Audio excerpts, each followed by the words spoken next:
Washington, the Senate impeachment trial of U.S. President Donald Trump began with a day of bitter partisan wrangling in the U.S. Capitol, as Republicans voted down Democratic attempts to introduce fresh documents and witnesses to the case. The Senate trial is just the third time in U.S. history a president has faced being removed from office by Congress for allegedly breaching the U.S. Constitution. Senate Majority Leader Senator Mitch McConnell made some minor concessions to Democratic demands regarding Donald Trump's Senate impeachment trial. Credit: AP. While there is no realistic prospect of Trump's conviction and removal, there is considerable uncertainty about how the Senate trial will play out and how it will impact this year's presidential election. Democrats say that Trump's efforts to pressure Ukraine to announce an investigation into his potential presidential rival Joe Biden, including withholding military aid, make him unfit for office.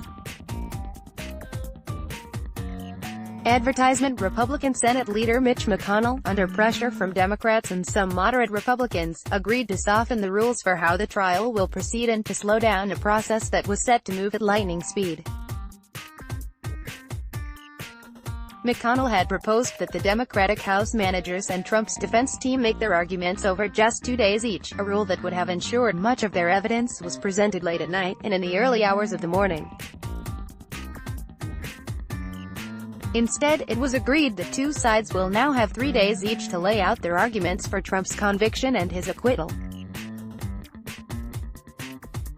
But as of late Tuesday night, Wednesday Australian time, Republican senators had voted down all the Democratic attempts to expand the body of evidence presented to Congress. The partisan bickering was a dramatic change from Bill Clinton's impeachment in 1998, when all 100 senators agreed on the procedural rules for the trial.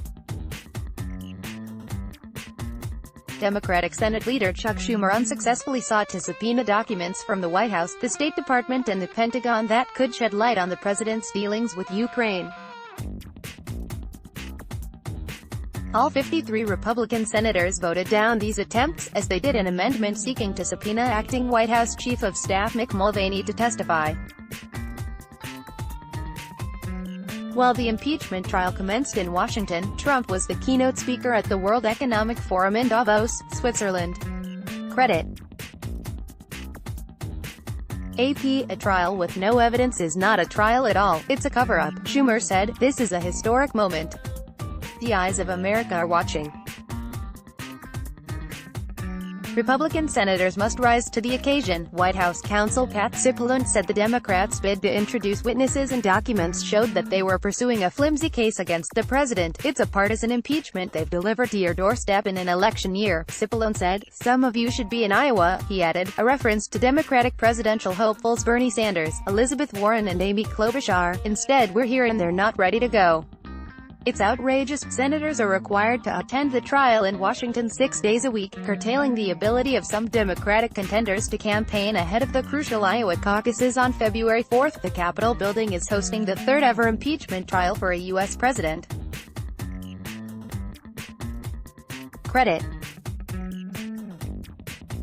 AP. Senators are not allowed to speak in the chamber during the trial, and are not allowed to bring mobile phones or any other electronics in with them while proceedings are underway.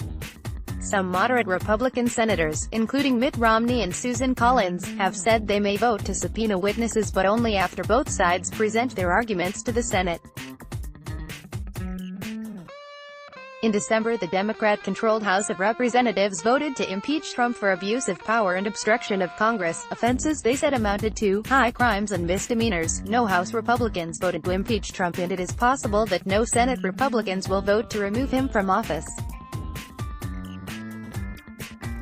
A two-thirds Senate supermajority is required to remove a president from office, meaning around 20 Republican senators would have to break away from Trump. The trial will continue on Wednesday, Thursday Australian time, with arguments from the Democratic House managers, in which they will present their case against Trump. Matthew Knott is North America correspondent for the Sydney Morning Herald and The Age. Most viewed in Worldlet's block ads. Why?